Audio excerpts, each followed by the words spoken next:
चलिए शुरू करते हैं। हार्ट क्या है? What is heart? It is a pump. कितनी बड़ी साइज होती है पंप का? मुट्ठी के जितना बड़ा, मुट्ठी से थोड़ा बड़ा। बच्चों का होता है मुट्ठी जितना, हमारा होता है समथिंग लाइक दिस। हार्ट का साइज होता है एप्पल के जितना। मैं आपको दिखाना चाहता हूं हार्ट कैसा होता है। देखिए हार्ट कहां पे रखी होती है। This is what the heart is. ये देखिए हमारी चेस्ट है और दोनों तरफ ये क्या है? Lungs. Lungs. And this is where the heart is situated. Heart का काम क्या है? पूरे बॉडी को ब्लड देना। एक बार हार्ट पंप करेगा तो पूरे शरीर में ब्लड पहुंच जाएगी। ये देखिए यहाँ पे हार्ट रखा होता है और ये हार्ट जब पंप करती है, ये हार्ट है, ये हार्ट जब पंप करती है तो यहां से ब्लड निकलती है, पूरे शरीर को ब्लड चली जाती है। याद रखिए आज शाम को 7 बजे से कल शाम को 7 बजे तक आपकी हार्ट 1 लाख बार पंप करेगी। अच्छा, इसके बीच में एक ब्रेक दे सकते हैं ना 2 मिनट का? उसको ब्रेक दे दिया तो पूरी break. So no break for the heart. तो याद रखिए हार्ट को जिंदा कैसे रखेंगे फिर? हार्ट को क्यों नहीं ब्रेक मिलेगा? क्योंकि हार्ट को भी कंटिन्यूअस ब्लड सप्लाई चाहिए।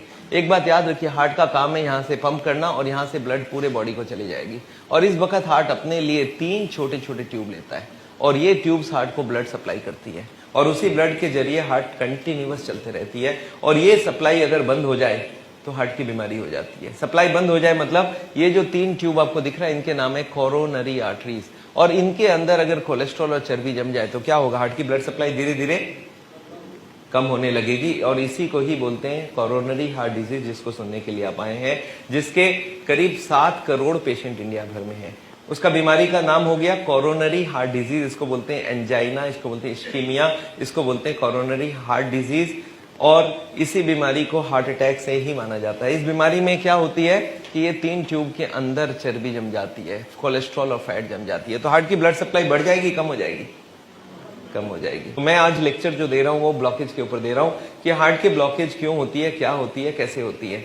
चलिए एक बार उस ट्यूब 3 ट्यूब को देखते हैं। ये देखिए हार्ट यहां से पंप करता है, पूरे बॉडी को ब्लड देती है। अपने लिए हार्ट लेता है आरसीए, ये राइट साइड में आरसीए, लेफ्ट में एलएडी और लेफ्ट के पीछे लेफ्ट सर्कमफ्लेक्स। ये जो 3 ट्यूब है इन्हीं के अंदर चर्बी जमती है। अच्छा, ये चर्बी जो जमती है आपको क्या लगता है कब से जमना चालू हो जाता है? कौन से उम्र से ब्लॉकेज शुरू हो जाती होगी? कितने दिनों में हो जाती होगी? याद रखिए बच्चा जन्मता है इतना छोटा सा होता है, धीरे धीरे बढ़ता रहता है। कब तक बढ़ता रहता है ऐसे? कितने साल तक?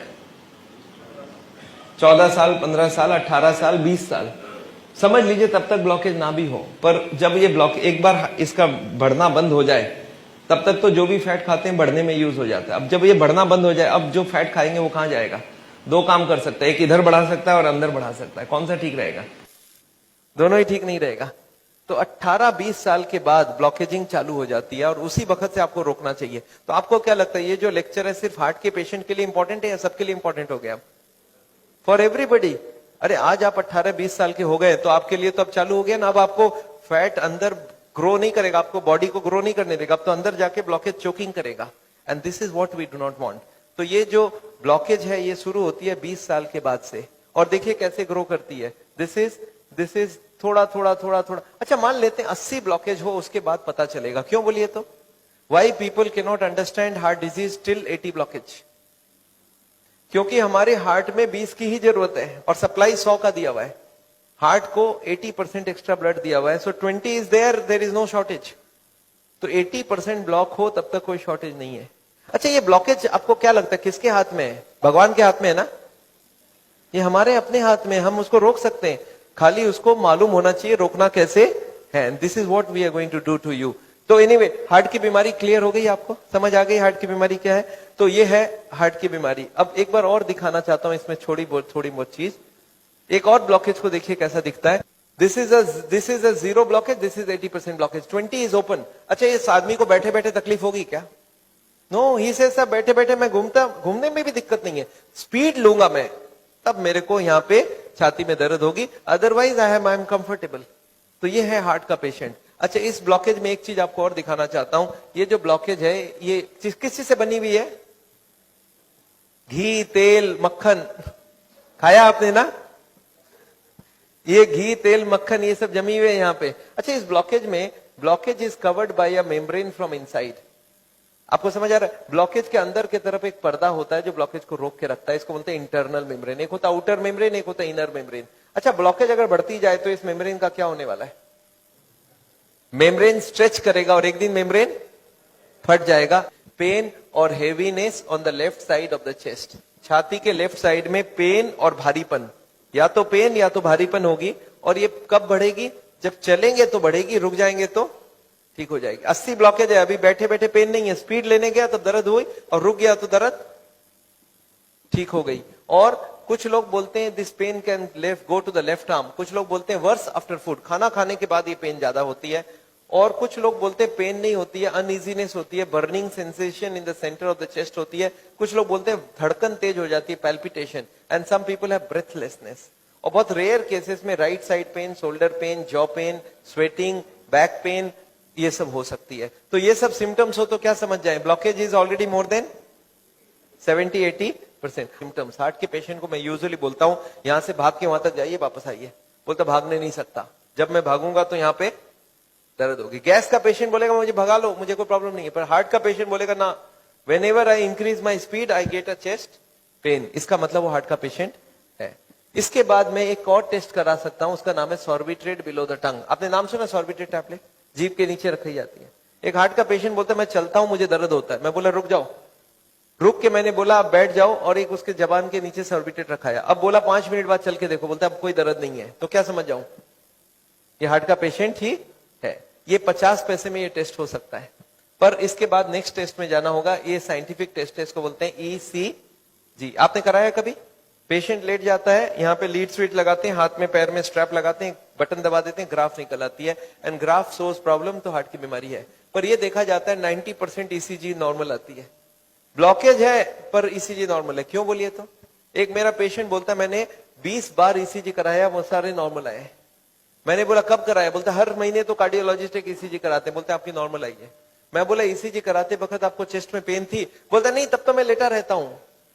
मैं बोला पेन कब होती है? बोला चलने में पेन होती है, सीढ़ियां चढ़ने में पेन होती है। तो कैसा ईसीजी कराना होगा? चल के ईसीजी कराना होगा। इसका क्या नाम है? Stress test, treadmill test. इसमें क्या करते हैं, ईसीजी लगा देते हैं और यहाँ पे कंप्यूटर में ईसीजी देखते रहते हैं। अब पेशेंट को बोलते हैं अब चलो। और चलने में क्या करना है आपको याद है? हमारी हार्ट की जरूरत कितनी है? 10%, 20% और 30%। बैठे बैठे 10, चलते वक्त 20, दौड़ते वक्त 30। तो उसको बोलते चलो पहले धीरे चलना, फिर स्पीड से चलना, फिर दौड़ा देंगे। और तीनों क्रॉस कर गए तो क्या मतलब हो गया कि 30% उसके पास है। वो हार्ट का पेशेंट नहीं माना गया। बट सपोज चलते चलते स्पीड लेते ही उसके ईसीजी में फर्क आ जाए तो क्या समझ गए? वो हार्ट का पेशेंट कंफर्म्ड हो गया। क्लियर है आपके दिमाग में? ये एंजियोग्राफी में कभी ब्लॉकेज देखा आपने? इसमें लिखा होता है 70%, 80% एंड 90%। आपने देखा ऐसा? अच्छा, ये जो 70, 80, 90 है ना, ये भी कार्डियोलॉजिस्ट टू कार्डियोलॉजिस्ट बदल जाती है। मेरे पास दिल्ली में एक पेशेंट आए, आके बोले डॉक्टर साहब मेरा ना कल 10% कम हो गया ब्लॉकेज। मैंने बोला ऐसे कैसे हो गया? बोला नहीं, एस्कॉर्ट्स वाले तो 80 बोल रहे थे, अपोलो 70 ही बोला है। मैं बोला अब कैसे लग रहा है? बोला कल से दर्द काफी कम लग रहा है। There are about 15 factors, 15 reasons for heart disease। एक एक करके सारे रीजंस को मैं पढ़ना चाहता हूं आपके पास। देखिए तो इसमें कुछ कुछ आपको मालूम है क्या? कुछ कुछ मालूम है आपको already, you already know some of them, but let us go one by one. First is high cholesterol. सुना आपने कोलेस्ट्रॉल? सबने सुना है cholesterol, everybody has heard. But what is this? It's a fat, ये डिपॉजिट करती है। अब हमको बताइए इस फैट को कौन से खाने में मिलता है? Which food is full of cholesterol? Which food do you think is full of cholesterol? Oil does not have cholesterol. मैं आपको बता दूं, जिंदगी भर के लिए याद रख लीजिए, कोलेस्ट्रॉल का एक ही सोर्स होता है फूड में, that is called animal food. Animal food, कोई भी चीज एनिमल से बना हुआ खाना हो वो सब फुल ऑफ कोलेस्ट्रॉल होगा। मतलब सारे मीट, चिकन, मटन, बीफ, और ये अंडा और मछली, fish, they are full of cholesterol. और एक चीज में कोलेस्ट्रॉल होता है वो है milk. Milk is also animal product, आपको मालूम है। पर मिल्क में एक ब्यूटी है। क्या ब्यूटी है? मिल्क को आप बॉयल कर लीजिए और फ्रिज में ठंडा करने दे दीजिए, तो इसकी जितनी फैट होती है ऊपर जम जाती है आके, और उसको उठा के आप फेंक दीजिए, फिर से उबाल लीजिए, फिर से फ्रिज में ठंडा कीजिए, फिर एक मलाई जमेगा लेयर। ये 2-3 बार निकाल दिया तो मिल्क पीने लायक फिर भी हो जाती है। तो मिल्क अगर पीना है तो मलाई निकाल के पीना है। और अगर बाकी जितने भी एनिमल फूड है वो सारा का सारा नहीं खाना चाहिए। प्लांट फूड में सब कोलेस्ट्रॉल फ्री लिख लिख के बेच रहे हैं, पर उसमें एनिमल फूड में तो होगा कोलेस्ट्रॉल, प्लांट फूड में कोलेस्ट्रॉल नहीं होती है। अच्छा, next is called the triglyceride. ये ट्राइग्लिसराइड क्या चीज है? आपके घर में ब्रेकफास्ट, लंच और डिनर में बहुत जबरदस्त खाई जाती है। This is called oil. ये सफोला, कर्नोला, धारा, सनड्रॉप, मूनड्रॉप, गोल्ड ड्रॉप, स्वीकार, वाइटल, फॉर्चून, और ये ऑलिव ऑयल और राइस ब्रान ऑयल और सोयाबीन ऑयल और जिंजली ऑयल और जितनी ऑयल आप बाजार में जानते हैं इंक्लूडिंग घी, ये सारा का नाम है ट्राइग्लिसराइड। आपने एग्जॉस्ट फैन साफ किया किचन में कभी? क्या जमा हुआ उसमें? अच्छा, आपके हार्ट में जमा दूं तो ब्लॉकेज हो जाएगी।